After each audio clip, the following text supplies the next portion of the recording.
Fala aí, meu querido, fala aí, meu irmão, minha irmã, a paz do Senhor, tudo bom?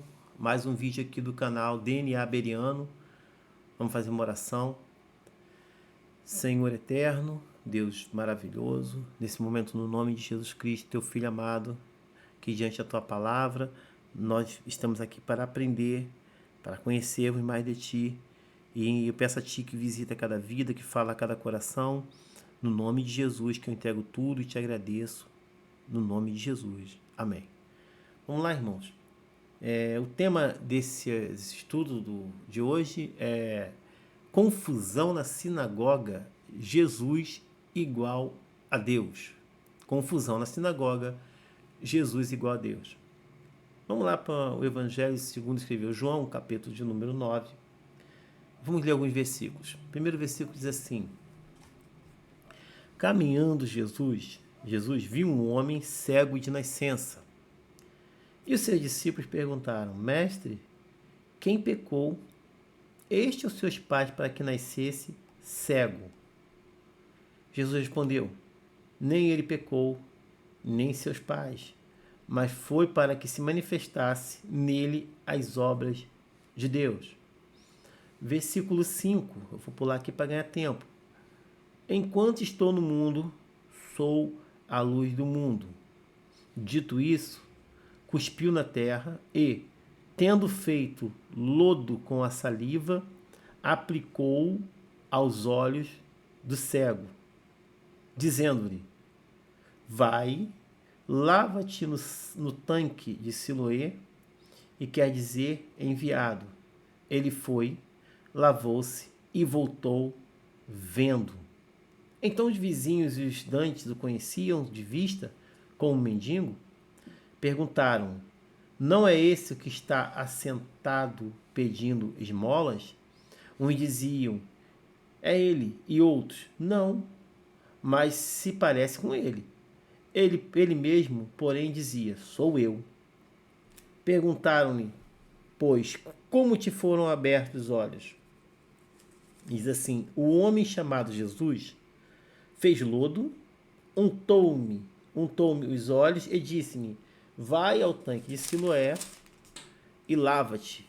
Então fui, lavei-me, estou vendo. Responderam-lhe: pois, onde está ele? Respondeu: não sei. Versículo 25. Ele retrucou: se é pecador, não sei. Mas uma coisa eu sei: eu era cego e agora vejo. Vamos lá. O tema que eu coloquei foi um tema bem provocativo, né? É confusão na sinagoga, Jesus igual a Deus. Jesus vai fazer, ele está no caminho, ele encontra um homem, né, cego de nascença. Vamos lá. Se ele é cego de nascença, né, poderia ter nascido, né, claro, ele nasceu sem a visão. Mas o que me deixa bem perplexo no texto é que no versículo 2 diz assim: e os seus discípulos perguntaram: mestre, quem pecou, este ou seus pais, para que nascesse cego? Era de costume, de praxe, toda pessoa que tivesse uma deficiência, a pessoa faz aquele interrogatório, né, aquelas perguntas, né? Isso aí já pode ter acontecido por causa de pecado, porque era uma coisa do costume, né? De achar que qualquer deficiência que a pessoa tivesse fosse uma coisa imposta por Deus, né? E eles, na mesma hora, perguntaram: quem foi que pecou para que ele nascesse assim? Isso me leva a remeter que ele não teria o globo ocular, que deixa um certo espanto. Como é que esse homem nasceu sim? Ele nasceu incompleto, ele nasceu sem o globo ocular. Como é que ele nasceu assim? Vamos lá. E o que Jesus faz? Nesse texto, por isso eu coloquei aqui, o tema é a confusão na sinagoga. Jesus igual a Deus. Aqui Jesus faz um milagre, esse milagre é maravilhoso, porque Jesus mostra para criar essa confusão que você vai ler depois, lá a partir do versículo, deixa eu ver aqui, a partir do versículo 17 em diante, você vai ver que é um interrogatório. O versículo 13, perdão, onde levam, pois, aos fariseus que Dante fora cego. Ele é levado aos fariseus E os fariseus, quando escutam a narrativa, que como tinha acontecido o milagre, da forma que tinha acontecido o milagre, eles entram em si, e por eles serem conhecedores da Torá, eles sabiam que a única forma de gerar algo, o único que poderia gerar algo, preste atenção nessa palavra, somente seria Deus. E como é que Deus criou o homem? Como Deus gerou o homem? Vamos lá? Gênesis, livro da Gênesis, tá? Aqui, capítulo de número 2. Gênesis, capítulo de número 2, versículo de número 6. Aqui, versículo de número 5, 6 e 7. Diz assim: não havia ainda nenhuma planta do campo na terra, pois ainda nenhuma erva do campo havia brotado, porque o Senhor Deus não fizera chover sobre a terra, e também não havia homem para lavrar o solo. Mas uma neblina é algo que umedece a terra. Tá? Vê se você conecta uma coisa com a outra. É algo que vem para umedecer a terra. Tá? Mas uma neblina subia da terra e regava toda a superfície do solo. Quer dizer que o solo estava úmido. Tá? Então, formou o Senhor Deus ao pó da terra e lhe soprou as narinas. Deus pega aquela porção de terra úmida e forma o ser chamado homem. Completo, ele vai, amassa, gera ali, transforma, molda, bota bem molda, da forma que ele bem quis e sopra nas suas narinas o fôlego de vida. Presta atenção, quando eu volto para aqui para esse texto de João 9, o que eu entendo aqui? Os fariseus ficam doidos. Como é que pode alguém... Porque até então existiam os milagres que tinham acontecido, mas nunca alguém tinha produzido um membro de um corpo. E aqui, esse cego de nascença que não tinha o globo ocular, Jesus pega o cospe, faz uma lama em terra, pega aquela lama e unta os olhos daquele homem, e aqui fala para aquele homem assim: agora você vai se lavar no poço de Siloé. Presta atenção. O que quer dizer a palavra Siloé? Quer dizer o enviado. Naquele momento, Jesus está tomando uma forma, presta atenção, uma conjectura aqui, mas você vai entender. Jesus está tomando uma forma, uma autoridade de Deus, e para que aquele homem fosse liberto, ele precisa passar pelo enviado. Então é como se fosse assim: Deus, o pecador, para ser tratado, para ter um encontro, para ser liberto, ele precisa passar, ser purificado em Jesus. Porque Siloé, o poço, simboliza Jesus. Jesus toma forma de Deus, naquele momento, tá? Ele, na autoridade que lhe cabe, unta, faz algo que aconteceu lá em Gênesis, faz uma massa, uma lama, unta os olhos daquele homem e manda esse mesmo homem. Agora você tem que passar pelo poço de Siloé. Siloé simboliza quem? Simboliza Jesus. Então, isso dá um nó na cabeça dos fariseus, porque eles só entendem aquilo ali que está na visão deles. Eles só entendem que para gerar algo, um outro membro no corpo de um ser humano, somente Deus te poderia fazer aquilo. E eles ficam de cabelo em pé. Como é que pode isso? E eles vão questionando. Diz o texto, diz assim, versículo 24. Então chamaram pela segunda vez o homem que fora cego e lhe disseram: dá glória a Deus, nós sabemos que esse homem é pecador. Veja bem, eles falam assim: você tem que dar glória a Deus. Tipo assim, somente Deus que tem essa autoridade. Somente Deus tem essa autoridade. Esse homem que fez isso com você, ele é pecador. Eles vêm dizer que Jesus, que comete, eles negam, eles duvidam do milagre e querem apontar um pecado em Jesus.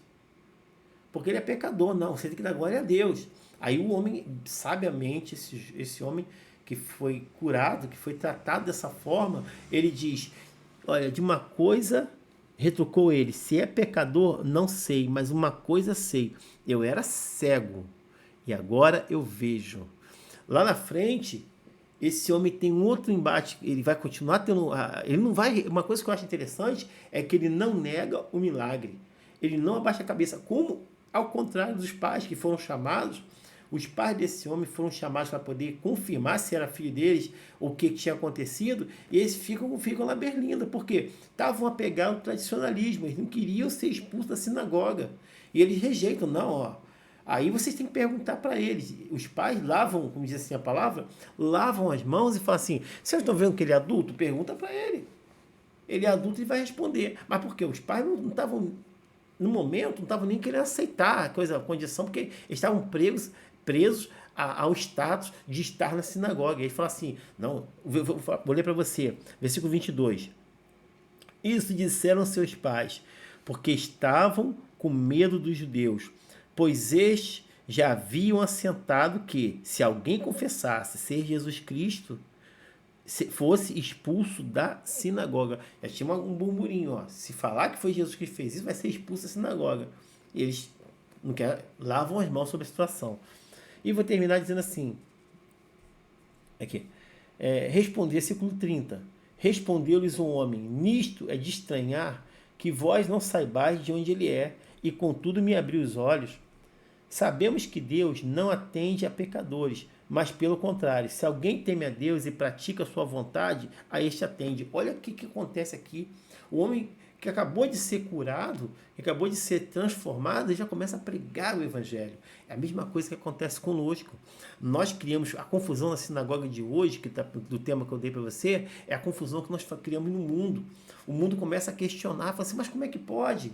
Poxa, esse cara não era violento, esse cara não falava palavrão, essa mulher não era uma prostituta, esse cara não era um travesti, ou esse homem, ele não era isso, não era aquilo, e agora está pregando, está querendo falar para nós como tem que andar. Não é assim que o mundo faz. O mundo não questiona quando você vai falar, ainda mais você sozinho na sua casa, quando você se converteu na sua residência, as pessoas começam a questionar você.